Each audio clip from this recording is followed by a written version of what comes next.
Assalamualaikum warahmatullahi wabarakatuh, sobat jejak profesor yang berbahagia.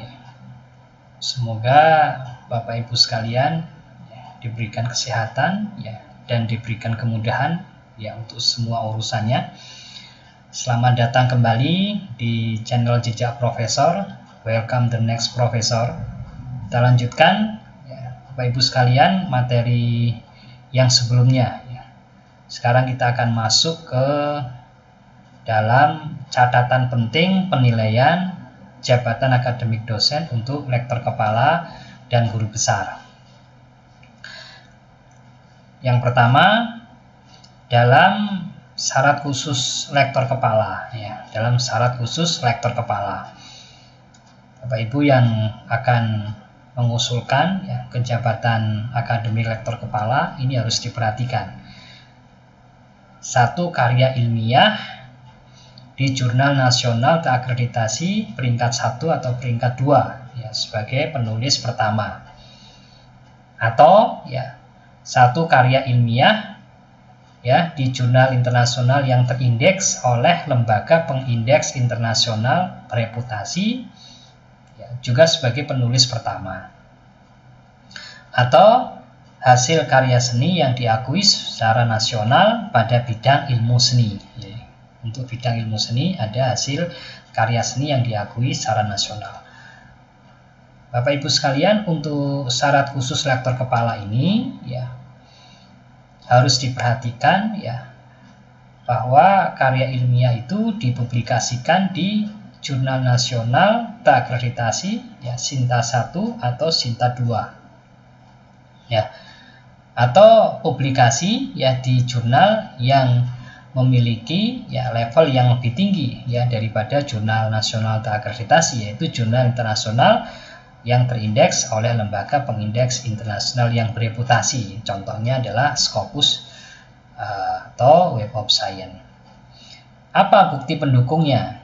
Jadi Bapak Ibu sekalian, untuk baik itu publikasi di jurnal nasional Sinta 1 atau Sinta 2, kemudian juga publikasi di jurnal internasional yang bereputasi, itu bukti pendukungnya ada di laman Sinta. Jadi Bapak Ibu sekalian bisa memasukkan karya ilmiahnya itu di laman Sintanya dari Bapak Ibu sekalian.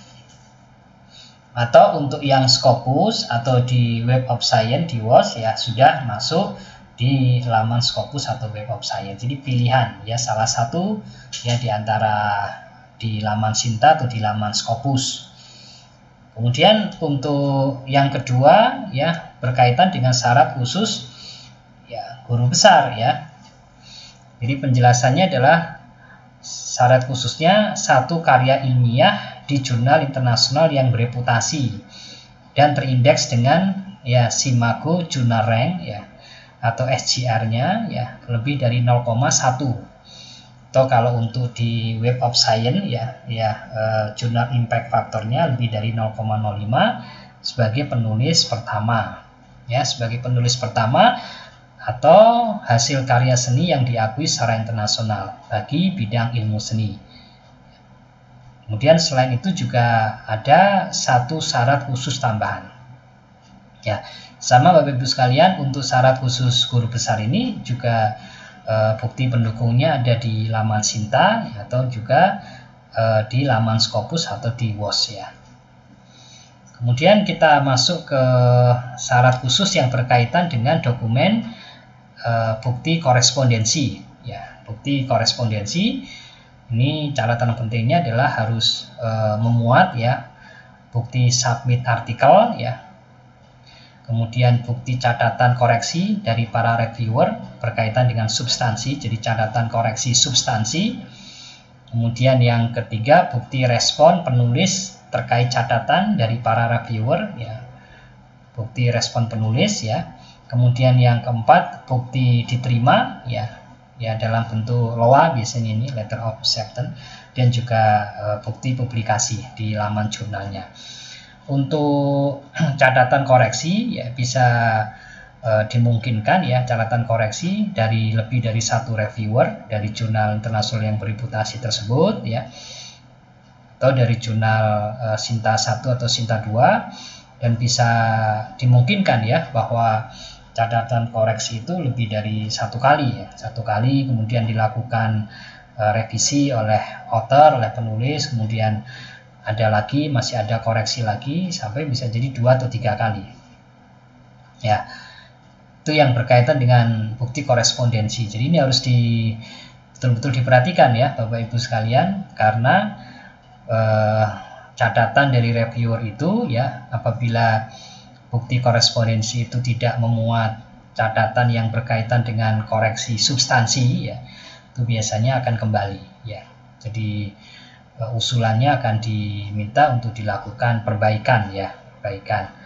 Atau bisa juga usulan itu tidak direkomendasikan ya, tidak direkomendasikan karena catatan koreksinya hanya memuat catatan koreksi yang berkaitan dengan suatu yang bersifat teknis ya, bukan suatu yang sifatnya substansi.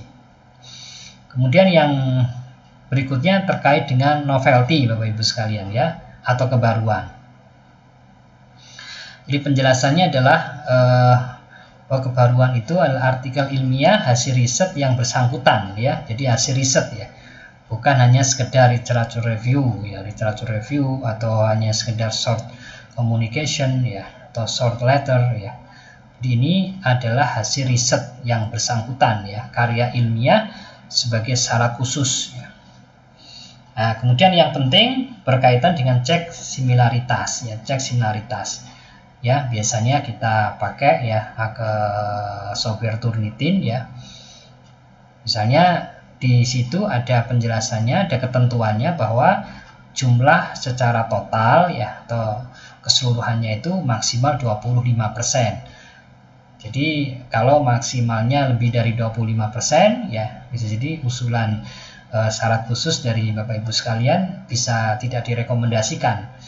Oleh karena itu, agar persyaratan ini terpenuhi ya berdasarkan hasil cek similaritas, itu sebelum Bapak Ibu sekalian melakukan submit ya, melakukan submit di jurnal internasional yang bereputasi atau di jurnal Sinta 1 atau Sinta 2 untuk pengusulan ke lektor kepala misalnya, itu harus dilakukan uji similaritas dulu ya, cek similaritas dulu ya sebelum disubmit ke jurnal ya. Karena kalau sudah dipublish oleh jurnal, kemudian baru kita lakukan cek similaritas ya, dan bila hasilnya lebih dari 25% itu akan menimbulkan masalah ya, karena tidak memenuhi persyaratan ya, dimana persyaratannya adalah keseluruhannya itu maksimal 25%. Selain secara keseluruhan ya maksimal 25% ya, secara individual ya, untuk primary sources-nya yaitu sebaiknya di bawah atau maksimal 3% Bapak Ibu sekalian. Jadi setiap primary sources-nya ya dicek kembali ya, ada yang melebihi 3% atau tidak ya, dengan ketentuan bahwa exclude matches-nya ya itu di off-kan ya, kecuali untuk bibliografi dan quotes ya, bibliografi dan quotes boleh di on-kan. Kalau yang selain itu harus di off-kan ya, sehingga secara total adalah 25%, yang sedangkan untuk secara individual ya primary sources-nya ya setiap sumbernya itu maksimal 3%. Kemudian hal yang lain atau catatan yang lain berkaitan dengan hibah penelitian.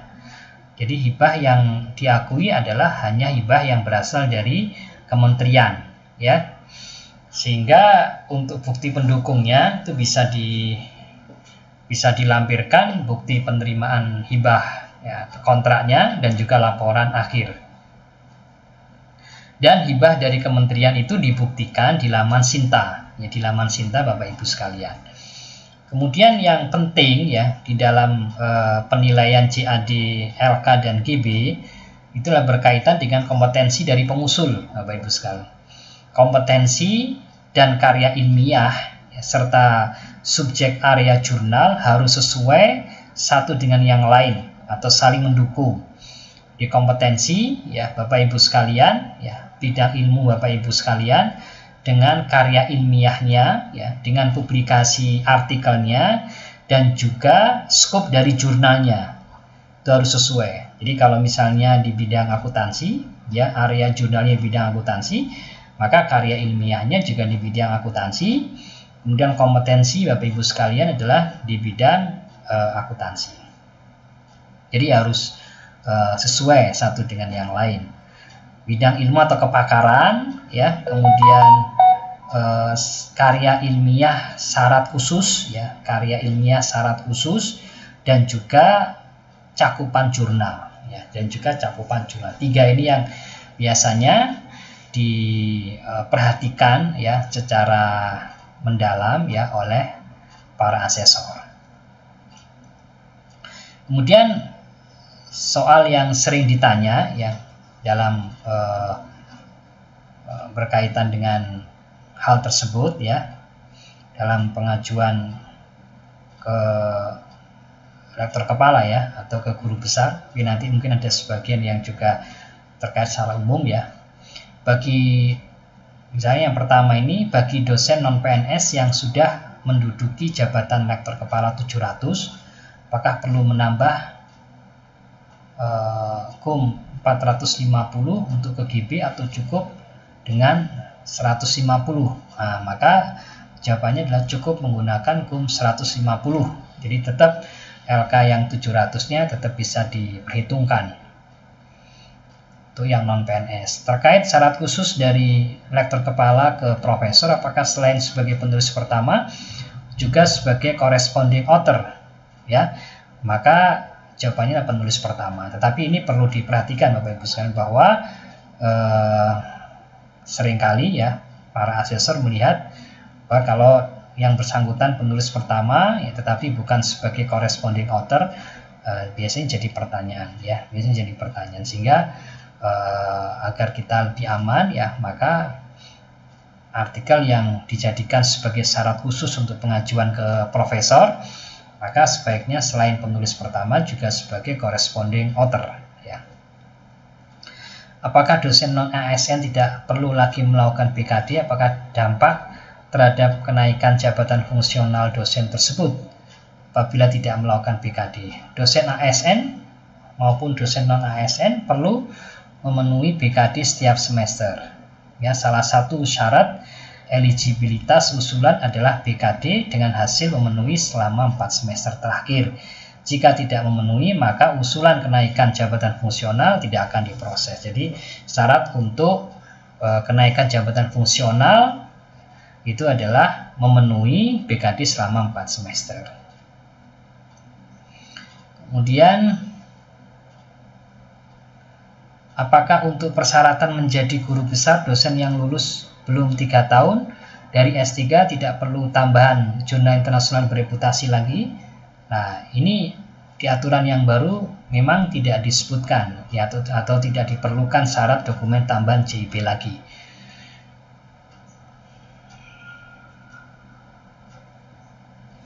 Apakah dosen P3K bisa mengajukan kenaikan jabatan akademik? Sampai dengan saat ini belum ada regulasi yang mengatur jenjang karir dosen P3K, menunggu adanya pengaturan pada PP, nanti ada PP-nya.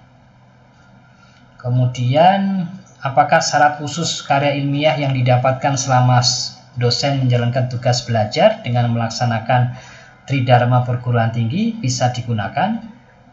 Maka jawabannya karya ilmiah yang digunakan untuk syarat khusus ya diperoleh setelah masa studi. Jadi karya ilmiah yang digunakan untuk syarat khusus itu adalah diperoleh selama masa studi atau setelah masa studi. Setelah masa studi.